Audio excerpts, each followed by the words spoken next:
में good touch और bad touch की समझ विकसित करने के लिए छात्र छात्राओं में इसके बाद इसका विस्तार पूर्वक प्रशिक्षण दिया जा रहा है। पहले झालावाड़ में हमारे मैडम प्रशिक्षण लेके आए, उसके बाद प्रत्येक विद्यालय में छात्राओं के मन में इसकी समझ विकसित करने के लिए वो महसूस कर सके,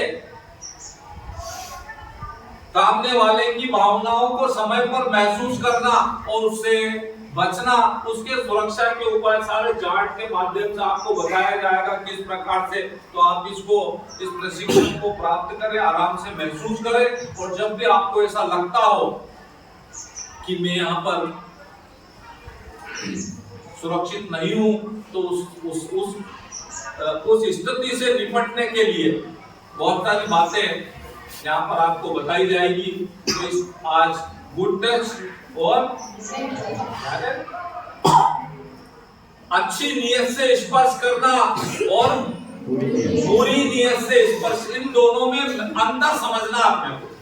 यहाँ पर आपको यही समझाया जाएगा कि दोनों में क्या अंतर है, क्योंकि जब भी कोई अपराध की शुरुआत होती है तो टच स्पर्श से होती है और धीरे धीरे उसके हौसले बुलंद होते जाते हैं। आप उसको नजरअंदाज करते हैं या आप उसको ज्यादा गंभीरता से नहीं लेते हैं, तो जो सामने वाला दुराचारी है, गंदी नियत वाला व्यक्ति है, उसके हौसले बढ़ते जाते हैं। और अगर आप उसको वही स्टॉप कर देते, रोक देते हैं या उसके विरुद्ध अपने परिवार के सदस्यों को या अपने गुरुजी को, मैडम को बताते हैं, तो उसका कोई ना कोई स्थायी समाधान निकलता है। इसलिए आज अच्छी तरह से इस जो कॉन्सेप्ट है गुड टच बैड टच का, इसको आप समझे और कभी भी ऐसी स्थिति बने या आपको महसूस हो कि सामने वाले की नियत में खोट है, तो ऐसी स्थिति में उस स्थिति को आप अवगत कराएं। और इसके लिए जरूरी है कि आप भी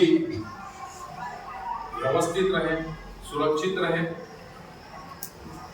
जो भी बच्चे आसपास की गांवों से आती है, एक साथ आए, एक साथ ही आते हो ना, क्या अलग अलग आते हो, एक साथ ही आते जाओ।